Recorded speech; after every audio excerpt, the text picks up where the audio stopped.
Bonjour à tous, hier c'était la journée sans tabac, donc je vous fais une vidéo pour vous montrer 4 plantes qui vont vous aider dans le sevrage tabagique. La première, le kudzu, d'origine asiatique, elle est utilisée depuis plus de 1000 ans par les Chinois dans le cadre de sevrage, car elle est la plante anti-addiction et anti-dépendance par excellence. Vous ne pourrez pas l'utiliser si vous avez eu un cancer du sein ou si vous avez des antécédents familiaux de cette maladie. Et il y a un risque d'interaction avec le méthotrexate qui est un élément dans les médicaments anticancéreux. Les femmes enceintes et allaitantes doivent également faire attention avec cette plante. La seconde, la valériane, est originaire d'Europe et d'Asie, sauf dans les zones méditerranéennes, et elle est aussi appelée herbe au chat.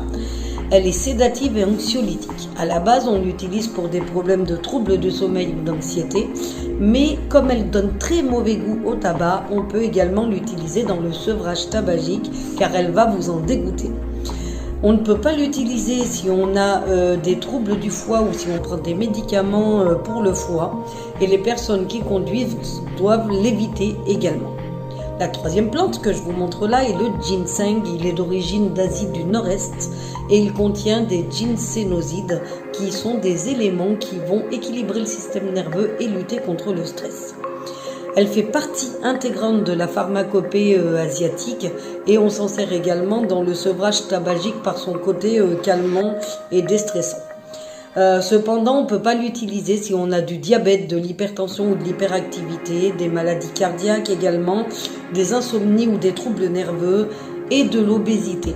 Il ne faut pas oublier que c'est aussi une plante dont on se sert pour donner de l'énergie. La quatrième et dernière plante, c'est la mauve. Et la mauve est originaire d'Europe, dans les régions tempérées plutôt.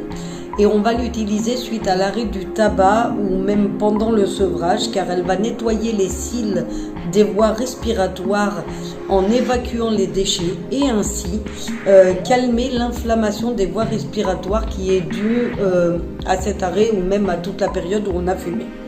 La seule contre-indication qu'il y a avec cette plante, c'est que si vous avez des diarrhées, ne la prenez pas car elle va également traiter les troubles intestinaux et peut provoquer des diarrhées à forte dose. Donc j'espère que cette vidéo vous a plu. Je vous retrouve prochainement pour une prochaine vidéo sur un sujet similaire.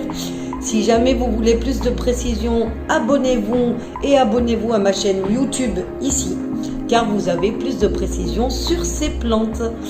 Bonne journée!